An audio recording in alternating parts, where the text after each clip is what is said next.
Hello दोस्तों, श्री राधे राधे। आप सभी का स्वागत है आप सबकी अपनी यूट्यूब चैनल पे। आप लोग कैसे हैं? ठीक होंगे, स्वस्थ होंगे, बढ़िया ही होंगे दोस्तों। तो चलिए लास्ट तक के वीडियो देखते हैं। और कौन सा एक चीज़ महाशिवरात्रि के दिन शिवलिंग पर से चुपचाप उठाकर ले आए, तो वो कौन सा चीज़ रहेंगे जिससे वो पैसा खींचता रहे। तो वो कौन सा चीज़ है तो वो जानेंगे। और जो इसमें ना बहुत सारे महा उपाय है जो कि आपको, जिनको यानी कि गर्भवती नहीं रह रही हो तो उनके लिए भी है, जिनका शादी नहीं हो रही है उनके लिए है, जिनके घर में सुख समृद्धि नहीं है तो उन सभी के लिए उपाय बताएंगे। तो आप लोग लास्ट तक के ज़रूर देखिए। अगर वीडियो कहीं से भी अच्छी लग रही हो तो वीडियो को लाइक करिए, चैनल को सब्सक्राइब करिए ताकि इनका नोटिफिकेशन आप तक के ज़रूर जाए। ये है दोस्तों, तो आप लोग बने रहो और पूरा वीडियो देखिए और इससे आपको ज़्यादा पता चलेंगे। अगर कहीं से स्किप किए तो उपाय जहाँ पे बताऊंगी तो वो चीज़ आपको पता नहीं चल पाएगा और फिर आप वही गलती दोहराएंगे। तो चलिए दोस्तों, वीडियो को लास्ट तक के देखिए और बने रहिए। सबसे पहले इस व्रत में क्या खाए और क्या नहीं खाए ये बात है, और कितनी बार फलाहार करना चाहिए। देखिए, जो लोग अगर सुबह में, मतलब हम सब तो देखे हैं कि जितने लोग व्रत करते हैं तो वो संध्या काल में भर दिन व्रत रख के संध्या काल में ही फलाहार करते हैं। अब बहुत सारे लोग ऐसे हैं जो यानी ना ही तो जल पीते हैं ना ही पानी पीते हैं, वो निराहार एकदम रह जाता है और वो अगले दिन जो है वो पारण करते हैं। यानी 27 फरवरी के पारण का मुहूर्त डाल रखी हूँ, इसी चैनल पे है, तो आप लोग उसी में देख सकते हैं। और जो लोग वो काम यानी पहले ही 2 बार फलाहार कर लेंगे, अगर दिन में कर लेंगे तो फिर वही व्यक्ति रात में नहीं कर सकते, ये माना जाता है। लेकिन अब क्या पता कौन किस तरह से कर रहे हैं तो वो भी बताना ज़रूरी होता है दोस्तों। तो अगर आप सभी को यहाँ 2 बार फलाहार करते हैं तो वही आप लोग कमेंट करके भी बता सकते हैं कि हाँ, हम लोग 2 बार फलाहारी करते हैं और हमारे यहाँ किया जाता है। तो ऐसे भी बहुत सारे व्रत है जो लोग हर दिन मुंह चलाते रहते हैं और शाम को भी फलाहार करते हैं। तो वो व्रत, मतलब व्रत का कोई मायने नहीं होता, वो व्रत जो है वो खंडित हो जाता है। और उस व्रत का एक ही है कि इनका इसी तरह से करना चाहिए, जिनमें कि उनको फलाहार से संबंधित लेके सारे चीज़ों को ध्यान में रखते हुए उनको करना चाहिए। और जो लोग यानी कि कर रहे हैं और उन्हें पता नहीं है तो वो लोग नहीं करेंगे, जब जानेंगे तो। नहीं जानते हैं तो करते ही हैं, तो यही बात है। तो चलिए, और उससे पहले अब हम बताएंगे कि उस दिन शिव भगवान के पूजा के लिए कौन कौन सी प्रसाद ले जाना चाहिए, कौन कौन सी सामग्री ले जाना चाहिए और उस दिन क्या क्या चीज़ का फलाहार करनी चाहिए।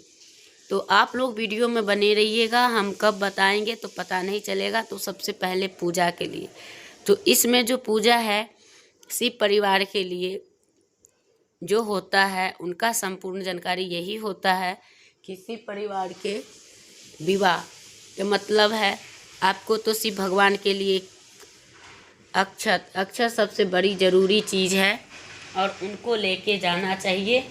और जाने के बाद आपको करना चाहिए पूजा, जहाँ से कि कहीं से चावल खंडित ना हो, बिल्कुल साबुत चावल ढूंढ के लेके जाना है।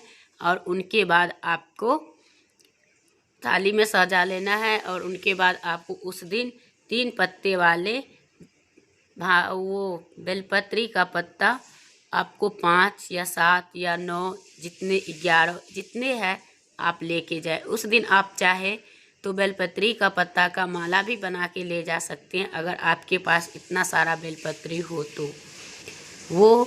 और उनके बाद धतूरा, भांग और सफ़ेद पुष्प और इनके लिए जैसे प्राजति का फूल, ये सब फूल इनको चढ़ते हैं, तो ये फूलों ज़रूर ले जाना चाहिए। और ये गेंदा का फूल, ये फूल सब इनके चढ़ते हैं और आपको लेके भी जाना चाहिए दोस्तों।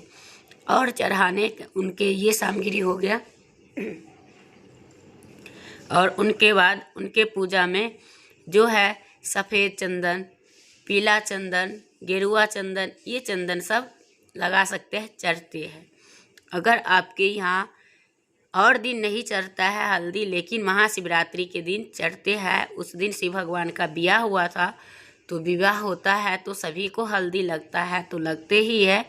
चाहो तो आप लोग चढ़ा सकते हैं, चाहो तो आप लोग उनके हिस्सा का भी पार्वती माता को ही लगा दीजिए। पार्वती माता को तो कमल का पुष्प भी चढ़ते हैं, उनका क्या कहते हैं, पार्वती माता का तो रेड फूल जो भी चढ़ाओ वो भी चढ़ते हैं, और उससे श्रेष्ठ क्या ही होता है। और उनके बाद उनको गुड़हल का भी फूल चढ़ते हैं, और उनका 16 श्रृंगार भी किया जाता है, लाल चुन्नी भी ओढ़ाई जाती है। तो ये सब भी चीज़ें आपको थाली में लेके जाना है। और कुछ ब्राह्मण देवता के लिए आपको दान दक्षिणा भी साथ साथ ले जाना चाहिए। और उनके बाद शिव भगवान के लिए जनेऊ, रक्षा सूत्र, आरती कपूर के लिए लौंग, इलायची, ये सब आप लेके जा सकते हैं। और चाहो तो आप उस दिन एक मुखी रुद्राक्ष, अगर आप ये भी उपाय है, अगर अपने घर में उस दिन क्या क्या चीज़ खरीदना चाहिए तो वो भी है दोस्तों, तो वो भी आप लोग लास्ट तक देखिए। और उस दिन शिव भगवान के पूजा करने जाए शिवालय, सुबह में जा रहे हो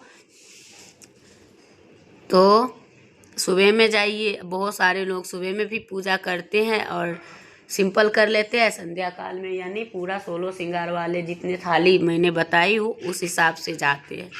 तो अगर आप लोग सवेरे करते हैं, लेकिन शिव भगवान का विवाह सुबह में नहीं किया था और सभी ने उनका विवाह संध्या काल में ही करते हैं और उसी टाइम का पूजा पाठ होते हैं, तो आपको भी उस टाइम ही करना चाहिए। नहीं आपके यहाँ सवेरे कर रहे हैं तो आप लोग देख लीजिएगा और हमें भी कमेंट बॉक्स में बताइएगा कि हाँ हमारे यहाँ सुबह ही करते हैं। तो वो है दोस्तों। और उनके बाद जो है उनकी पूजा पाठ करने के बाद आपको उस दिन पंचामृत भी ले जाना है, तो अलग अलग ही ले जाना, साथ में नहीं ले जाना चाहिए। और उस दिन चाहो तो आप अपने घर में छोटा सा शिवलिंग ज़रूर लाएं, जिससे कि आपके घर में जितने सारे नकारात्मक था, जितने सारे मानसिक तनाव रहता है, वो सब सारे दूर हो जाएंगे। और शिव भगवान को छोटा सा रहता है तो उनको मंदिर में विराजमान ज़रूर करें और उनका डेली अभिषेक करते रहिए जल से, गंगा जल से, और उनको स्थापित करिए।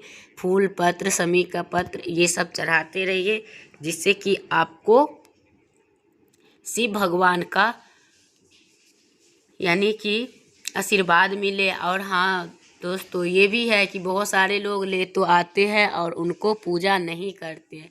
जो लोग पूजा नहीं करते हैं उनको पाप लगता है और उनको तब लाना नहीं चाहिए जब आप उनका नियम नहीं करेंगे। कोई भी देवी देवता पत्थर से लेके धातु तक का अगर ले आए हैं तो उनका मतलब है आपके घर के एक एक सदस्य को ख्याल रखना चाहिए। अगर वो नहीं किया तो आप हैं उन घर के सदस्य, तो आपका भी भार है उस पे। अगर आप नहीं मिलके उस दिन उनको अगर एक लोटा जल चढ़ा सके भर दिन में, तो फिर वो शिवलिंग जैसे सूखा रह जाता है, तो वो बहुत बड़ा दोष लगता है। तो इसीलिए कहा गया है घर में कोई नहीं चढ़ा सकता, तो शिवलिंग को बाहर रखा जाता है। क्यों? क्योंकि अगर आपके घर आप कहीं चले जाएंगे तो आपके घर में तो शिवलिंग बंद रहेंगे, तो आपका शिव भगवान का पूजा कौन करेंगे? तो बाहर में रहेगा तो कोई भी कर देते हैं। तो इसी वजह से कहते हैं घर में नहीं रखना चाहिए। तो यही है दोस्तों। उनके बाद आपको ये कार्य जब आप कर लेते हैं, तब उनके बाद आपको क्या करना है कि आपको ओम नमः शिवाय का जाप करना है, या आप चाहो तो श्री शिवाय नमस्तुभ्यं का भी कर सकते हो, और आप चाहो तो महामृत्युंजय का भी कर सकते हो। 108 बार जाप कर सकते हो। और इससे क्या होता है, जो हमारे शरीर में बीमारी होने वाला होता है, या हमारे कोई मानसिक चीज़ होता है, जो कोई ऐसे कार्य करता है, तो वो सब चीज़ें भी इनसे नष्ट होता है और दूर होता है, और करना चाहिए। उस दिन किसी के भी घर में तामसिक भोजन भी नहीं करना चाहिए, जिससे कि तामसिक भोजन करने का मतलब ये है, उस दिन लहसुन प्याज भी नहीं खाना चाहिए, और नहीं उस दिन खाना में कोई ज़्यादा मसाला वसाला वाला चीज़, जैसे टमाटर, ये गाजर उजर बैगन, ये सब मसूर के दाल, ये सब घर में भी बनाना वर्जित माना गया है। और जो लोग जानबूझ के बना के खा लेते हैं या खाते हैं और नहीं पता है, तो ये वीडियो देखने के बाद या उनको कोई बताते हैं, तो उन चीज़ को ज़रूर पालन करना चाहिए कि नहीं खाना चाहिए। नहीं खाते हैं तो दोस्तों उसमें कोई कुछ कह नहीं सकता, उनका बड़ी भारी पाप महापाप लगता है, जो कि कोई नहीं उनको मिटा सकता। यही होता है। और उनके बाद जो उस दिन क्या अपने घर में लाना चाहिए, तो उस दिन क्या लाना चाहिए, उस दिन आप जैसे कि शिव भगवान का त्रिशूल, यानी उस दिन अगर चांदी का या कोई भी धातु का त्रिशूल लाके पूजा करके और आप उनको मंदिर में रखते हैं, तो आपको सदा व्यापार, बिजनेस, नौकरी और सफलता की प्राप्ति होती है, और आपके घर में शिव भगवान की कृपा बना रहता है। और जो लोग फलाहार, यानी फलाहार हम क्या करें, कैसे करें, तो देखिए उस दिन सबसे श्रेष्ठ जो होती है दोस्तों, वो होता है साबूदाना का खिचड़ी। तो उस दिन आप साबूदाना की खिचड़ी भी बना के खा भी सकते हो, और आपका भगवान इतना सामर्थ्य दिया है तो वही खिचड़ी का आप दान भी कर सकते हैं। और उस दिन कुट्टू का आटा का भी पूरी बना, हलवा बनाओ, सिंगरहारे का आटा का पूरी हलवा जो भी बना सकते हो, समा का चावल बना के खा सकते हो। तो ये सब कार्य आप उस दिन कर सकते हैं। और जो भाई बहन ये कह रही है कि हमें तो संधा हमें तो नमक खाना ही पड़ता है, हम क्या करें, तो वो उनके लिए देखिए कहते हैं नमक तो नहीं खाना चाहिए, लेकिन हाँ जब आप इतना बीमार है, आपकी शरीर इतना असमर्थ है, लेना ही पड़ेगा, तो उसमें कोई पाप, इसीलिए उन्हीं के लिए ख़ास तौर पर ये संधा नमक का उपयोग किया ही गया है। तो भगवान जानते ही है, तो आप कर सकते हैं। नहीं आपको भगवान शरीर से समक्ष और अच्छा है आप इन चीज़ से, तो इन नमक का भी प्रयोग नहीं करना चाहिए। तो ये है, सभी के लिए भी ये नमक नहीं है, वो सिर्फ मजबूरी के नाम का है, जो कि उसी व्यक्ति के लिए है जिन्हें शुगर से रिलेटिव कोई चीज़ नहीं खा सकती, तो इसलिए तो उनको खाने के लिए भगवान ही ने खुद चुना हुआ है।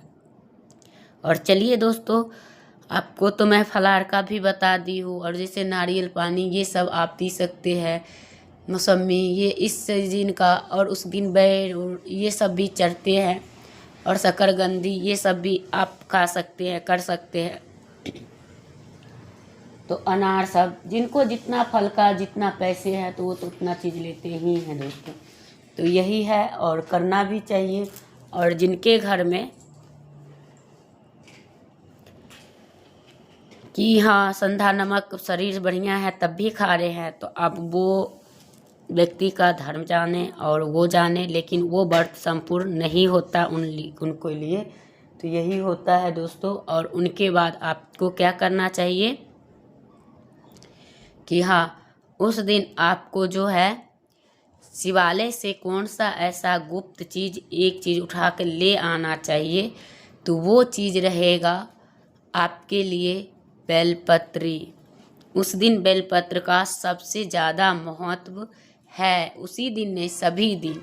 तो आपको लाना है बेलपत्र, और आप जिस कामना से, अगर आपको संतान प्राप्ति नहीं हो रही है, तो आप उस कामना से चुप्पे चाप उठा के चुपके से लेके आए, और उनको अच्छा स्थल पर रखें और उनको डेली पीस के उनको पानी में डाल के पिए।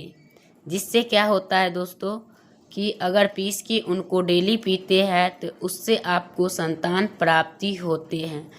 और जो व्यक्ति का जैसे कि आप बहुत बीमार रहते हैं तो आपको क्या करना चाहिए दोस्तों कि आपको शिवालय पर से पत्ते उठाकर ले आना चाहिए और तांबे के लोटा में डाल के और उनको थोड़ा सा अपने घर द्वार में भी छिड़क देना चाहिए और थोड़ा सा जल पीने से उनका बीमारी भी दूर हो जाता है। तो ये सब होता है दोस्तों। और उनके बाद जो है जिनका जैसे नौकरी व्यापार बिजनेस तरक्की नहीं हो रहा हो और रुका हुआ है तो वो लोग इन बेलपत्री के लाके और अपना पूजा वाला स्थल पर रखे और भगवान से प्रार्थना करें जिस कार्य के लिए आपने इनको घर में लाए हैं उनको थोड़ा थोड़ा तोड़ के खाए और जहाँ पे आप जा रहे हैं वो काम आपको बहुत जल्द सफलता प्राप्त करवाती है और होते भी हैं।